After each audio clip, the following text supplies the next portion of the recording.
আপনারা জানেন দীর্ঘদিন আগে থেকেই আসিফের দপ্তর একটি দুর্নীতির দপ্তরে পরিণত হয়েছিল।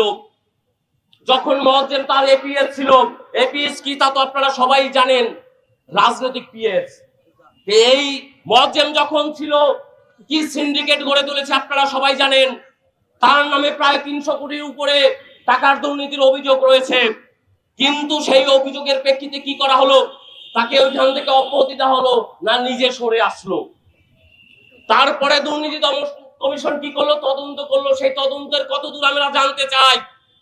সে দায়ভার তো কোনোভাবে ওই আসিফ এড়াতে পারবে না, কারণ সে ওই মন্ত্রণালয়ের উপদেষ্টা। আমরা তো সব জায়গায় শুনি, সাংবাদিকরাও শোনেন, অভিযোগের তো শেষ নাই। এই স্থানীয় সরকার এবং সমবায় মন্ত্রণালয় থেকে শুরু করে ক্রীড়া মন্ত্রণালয়, তথ্য মন্ত্রণালয়, একটা ফাইল নড়চড় হয় না টাকা ছাড়া। এই কথাগুলো তো আমরা শুনি। প্রমাণ করার দায়িত্ব রাষ্ট্রের, প্রশাসনের। কিন্তু তারা কি করছে? আমাদের তো সেই পরিবর্তনগুলো হচ্ছে না।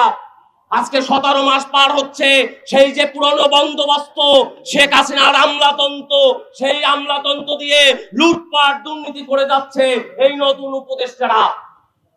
আমরা বলতে চাই, আপনারা দেখেন নাহিদের যখন তথ্য উপদেষ্টা ছিল, তার এপিএস এর বিরুদ্ধে সেই একই কেলেঙ্কারি, একই দুর্নীতি হয়েছিল। কই তার এখন পর্যন্ত কোনো সুরাহা করলেন না। আজকে তো নির্বাচনের তফসিল ঘোষণা করবে, তার আগের দিন কালকে সাংবাদিকদের ডেকে নিয়ে তার ফিরিস্তি শোনালো 13 মাসে। কিন্তু ওই দুর্নীতির কথা আসলে কোন সাংবাদিকরা প্রশ্ন করলেও এড়িয়ে গেছে। তার কোনো সঠিক জবাব দিতে পারে নাই আসিফ মাহমুদ। তাহলে আসলে আমি বলতে চাই যে আসিফ মাহমুদ তো নিজেই বলেছিল, আপনাদের মনে নাই, যে জাতীয় নির্বাচনে একজন প্রার্থী যদি নির্বাচন করতে হয় তার কমপক্ষে 15 থেকে 20 কোটি টাকা খরচ করতে হয়। বলে নাই? অবশ্যই বলেছে, আপনারা জানেন। তাহলে আমি প্রশ্ন রাখতে চাই, নিশ্চয়ই এই 17 মাসে একজন উপদেষ্টার 20 কোটি টাকা সৎ পথে ইনকাম করার সুযোগ নাই।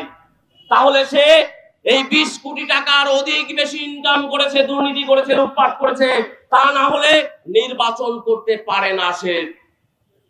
আমরা দুর্নীতি দমন কমিশনকে আজকের এই সভা থেকে হুঁশিয়ার করে দিতে চাই, অবিলম্বে আসিফ মাহমুদ, সজীব ভুইয়া, মাহবুব আলম এবং তার এপিএস দের গ্রেফতার করে জিজ্ঞাসাবাদ করতে হবে। আর যদি গ্রেফতার করে জিজ্ঞাসাবাদ না করা হয়, এই দুর্নীতির লুটপাটের সঠিক তদন্ত এবং বিচার না করা হয়, তাহলে আমরা ছাত্র জনতা চুপচাপ বসে থাকবো না। দুর্নীতি দমন কমিশনকে আমরা আলটিমেটাম দিতে চাই, কোনোভাবেই মাহবুব আলম, নাহিদ ইসলাম এবং আসিফ মাহমুদ, সজীব ভুইয়া এই দুর্নীতির সুরাহা না করে নির্বাচন করতে পারবে না। দুর্নীতি দমন কমিশন যদি ব্যবস্থা গ্রহণ না করেন, আমরা ছাত্র জনতা আবারও রাজপথে নামবো, আবারও প্রয়োজন বোধে গণ অভ্যুত্থান করে একটি বৈষম্যহীন বাংলাদেশ আমরা প্রতিষ্ঠা করব।